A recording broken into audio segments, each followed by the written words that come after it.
سوال ہے، کیا کاروبار کی جگہ پر ناخن کاٹنے سے گناہ ہوتا ہے؟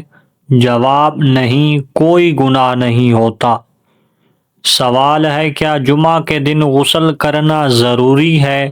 جواب: مستحب ہے۔ نہایا نہ جائے تو گناہ نہیں، لیکن بہت فضیلت ہے۔ سوال: خوشی کے وقت گانے بجانے کی کیا شرعی حیثیت ہے؟ جواب: ناجائز ہے، بلکہ حرام بھی ہے۔ سوال ہے، کیا رات کو جھاڑو دینے سے گناہ ہوتا ہے؟ جواب: نہیں، کوئی گناہ نہیں۔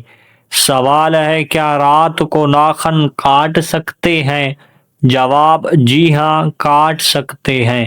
سوال ہے، کیا صاف کپڑے اللہ پاک کا ذکر کرتے ہیں؟ جواب: جی ہاں، ذکر کرتے ہیں۔ سوال ہے، شادی سے پہلے لڑکا لڑکی ایک دوسرے سے سمجھنے کے لیے مل سکتے ہیں؟ جواب: نہیں، صرف سب کی موجودگی میں سنت کی نیت سے دیکھ سکتے ہیں۔ سوال ہے، کیا وضو کی حالت میں فوت ہونے والا شہید کہلاتا ہے؟ جواب: جی ہاں، وہ شہید کہلاتا ہے۔ سوال ہے، اگر وضو نہ ہو تو کیا موبائل سے قرآن دیکھ کر پڑھ سکتے ہیں؟ جواب: جی ہاں، جائز ہے۔ سوال ہے، کیا قرآن مجید کو قالین پر رکھ کر پڑھنا جائز ہے؟ جواب: نہیں، قرآن کو بلند اور باادب جگہ پر رکھنا چاہیے۔ سوال ہے، ہاتھ پر خارش ہو تو کیا پیسے ملتے ہیں؟ جواب: نہیں، یہ محض وہم ہے۔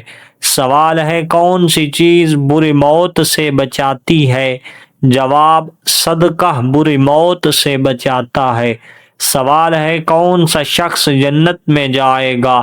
جواب: جو اللہ کے 99 نام یاد کرے گا۔ سوال ہے، کون سا پودا گھر میں خوشیاں لاتا ہے؟ جواب: گلاب کا پودا۔ سوال ہے، کون سا فرشتہ دن میں 2 بار انسان کے گھر آتا ہے؟ جواب: حضرت عزرائیل علیہ السلام۔ سوال ہے، نبی پاک صلی اللہ علیہ وسلم کے کتنے چچا تھے؟ جواب: 10۔ سوال ہے، اگر اچانک گھر میں خوشبو آئے تو کیا علامت ہے؟ جواب: نیک جنات کی حاضری۔ سوال ہے، وہ کون سی سورت ہے جس کے درمیان بسم اللہ آئی ہے؟ جواب: سورۃ نمل۔ سوال ہے، وہ کون سا نیک شخص ہے جو گنہگار سے بھی زیادہ بد نصیب ہے؟ جواب: جو نیک عمل ریاکاری سے کرے۔ سوال ہے، اسلام کے بنیادی عقائد اور ارکان کی تعداد کتنی ہے؟ جواب: 5۔ سوال ہے، کیا مشرک بھی بچ جائیں گے؟ جواب: نہیں، وہ ہمیشہ عذاب میں مبتلا رہیں گے۔